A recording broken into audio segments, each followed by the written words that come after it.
Welcome back to the Brewing Bright Minds podcast. We are continuing our series on what do our children learn from a preschool program. And now we're on to our older friends, our preschool and pre-K friends, anything leading up to before our kids go to kindergarten. Right. So that could be children 3 years of age up to 5 years of age. Mm-hmm. If they miss that kindergarten cutoff, then they are with us almost until they're 6 years old. Mm-hmm. They have a TK year, a transitional kindergarten year. But still, all of this falls into that 3 to 5 year range of what to expect and hopefully what we want our kids to learn in the classroom. And even some schools and classrooms have preschool, pre-K classrooms that have mixed ages. Mm-hmm. So they have 3s, 4s, and 5s in the classroom. We just so happen to have 3 classrooms. Mm-hmm. Some schools have more, some have less. Mm-hmm. So this is all of those ages. Yes.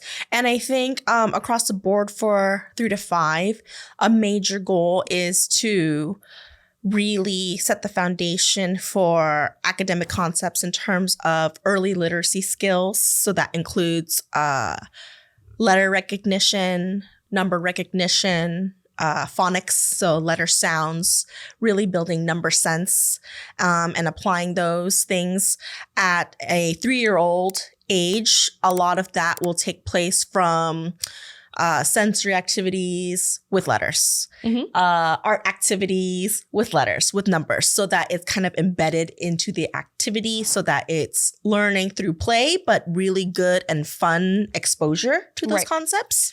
Right. And I feel like something that I really enjoy about our program is that we have a perfect balance between play-based and structured and free play.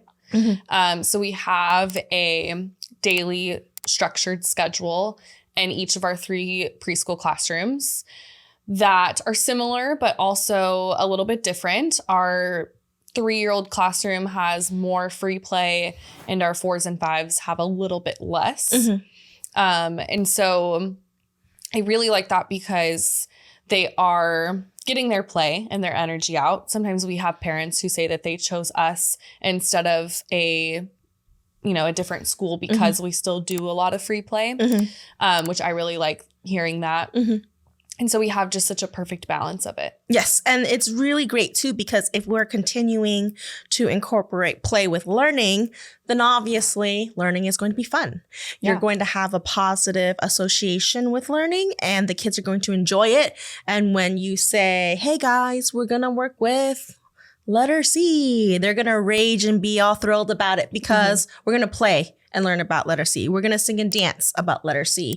We're going to, go on the playground and apply what we know about, so it's learning it in many different angles and forms, but ultimately giving them a strong foundation in it and a positive experience with it, because I can't tell you how many times I've heard that a lot of kids go straight to kindergarten without going to preschool and feeling like they're behind, feeling like they're not ready and that the rest of the kids were ready, and ultimately not comfortable with learning and not enjoying it and not wanting to go back to school. Yeah. How awful is that to not want to go back to school in kindergarten? Yeah. And that's actually that's a good point to make, because if your child is entering kindergarten without any school experience ever, so no daycare, no preschool, they are going to walk in and be like, what do you mean I have to sit down in a desk for 5 hours a day? When am I eating? When is snack time? When is lunchtime?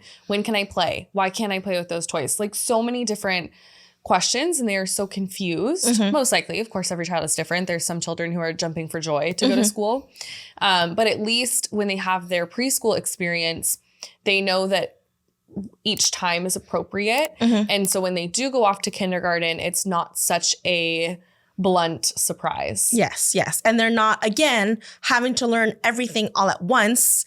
And then that's where the feelings of feeling overwhelmed comes from. And anytime I see it time and time again, when students start to feel overwhelmed, when they feel like they cannot grasp the concept or the direction or the expectation, then as it keeps happening, they start building an awareness of that. And then that becomes a self-esteem issue. And then that's when you're not in a good place. Right. Obviously, you want them to feel good. Again, it comes back to what we talked about. If you're feeling comfortable with being uncomfortable, then it's okay. Wow, this is different, but it's okay. I have these tools to fall back on.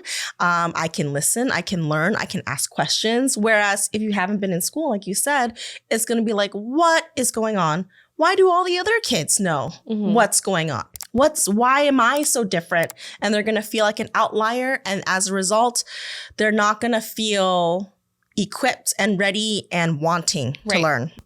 And something that I hear every year from kindergarten teachers in the summer leading up to kindergarten, I hear a lot of kindergarten teachers asking parents to help their child tie their shoes or open their food at lunchtime or using the bathroom independently. And that's due to children never having a preschool experience because that's what we teach in as early as our toddler room. But that's what we teach in our preschool classrooms is all of those independent skills that they need to be successful in elementary school, because depending on the school that you go to, they might have a very large class size and the kindergarten teacher cannot open 25 different snacks. Yes, it takes away. It starts to take away from the learning. Yes, from the academics, or it gets teachers behind schedule, or every year your new batch of kids is going to come with a new set of problems.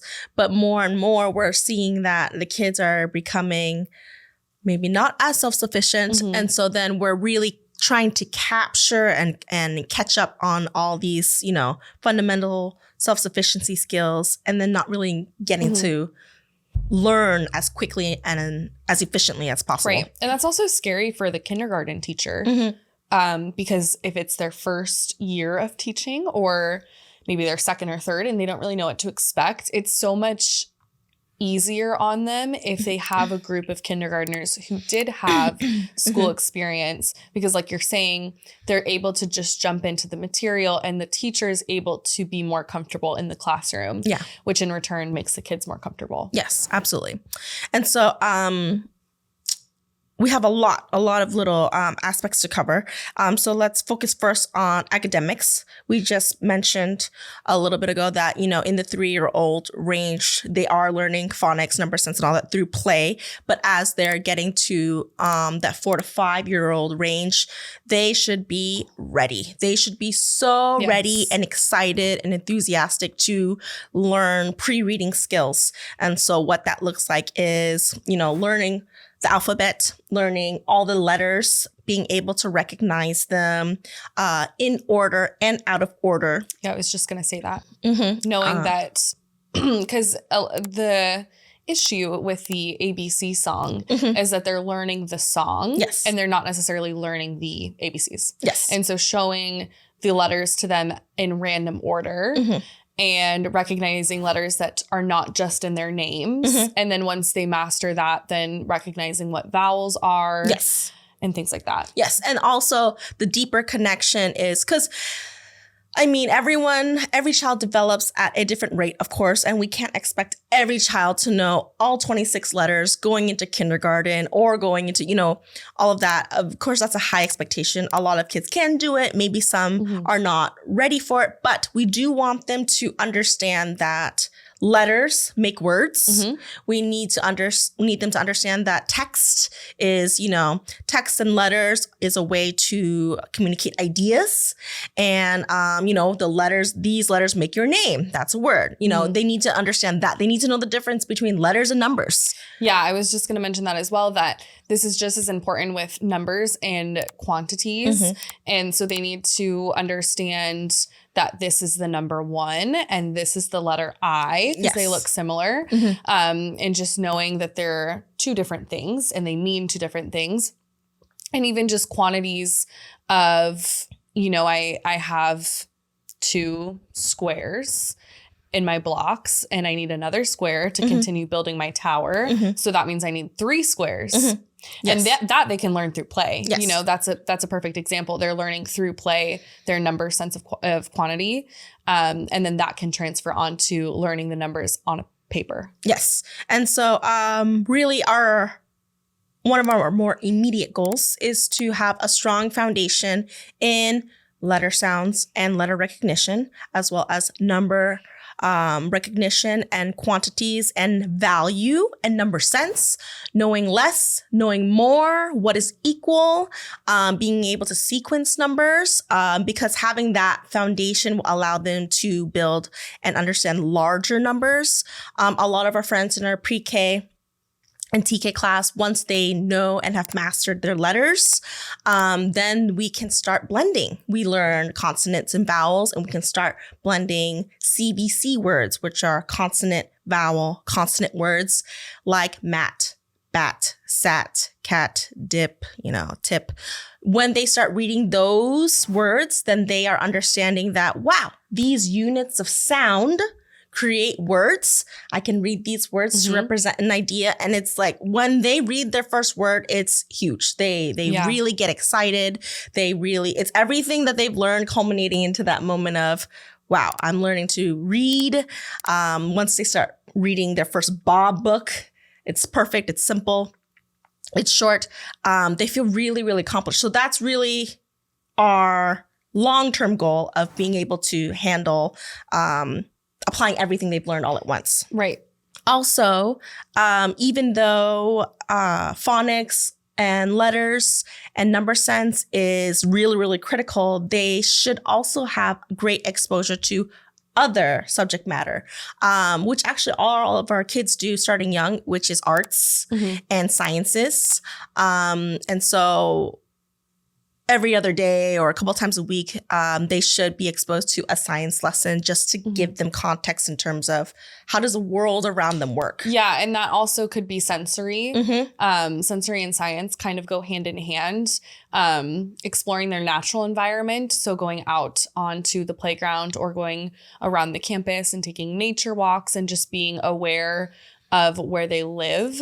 And that's also kind of goes into geography and what state they live in and what city they live in. And that ties into so many questions and natural questions that they may have. If it's hot right now, is it cold somewhere else in the world? Or, we live in this state, but where is this state? And so many different questions can come up from that. Yes. And it's, I guess, really learning about your immediate community and how it's structured and how it's interconnected, and then expanding that beyond. And so even like learning the foundation of, days of the week, months of the year, how does time work? Yeah. And if today is Tuesday and tomorrow's Wednesday, when is the weekend? They start learning how scheduling and things around them work and getting a sense of that. And that empowers them, that it really empowers them to have older and more mature conversations with parents and caregivers, because they can now be a part of decision-making and planning and things like that, which is huge. It's huge. And I think that's where they kind of overlook children, especially such young children, because they think, oh, they're 4, it's whatever, they're 4 years old. But like you're saying, they can be a part of the decision making, and they can say, if they're learning about seasons at school and they're really, really fascinated with snow, and you live in a climate where it doesn't snow, and then you're talking about your next family trip that you're going on, and your 3-year-old, 4-year-old is really interested in snow, then maybe you take a trip to go see the snow somewhere. And that's just natural. Absolutely. Wonders. I mean, we took my daughter to snow when she was 2, and she didn't really have much concept of it and hated it. And it was just really for my pictures that I wanted. But now taking her recently when she's 5, she really understands it. And she's like, Mom, I want to live where snow is. And that's so huge, because she learned it from school, and now we took a trip, and now she's conceptualizing it and she's analyzing it and thinking, well, what do I want in my life? Where do I want to live? What fits my needs? And that's so crucial to build her decision-making skills. Yeah.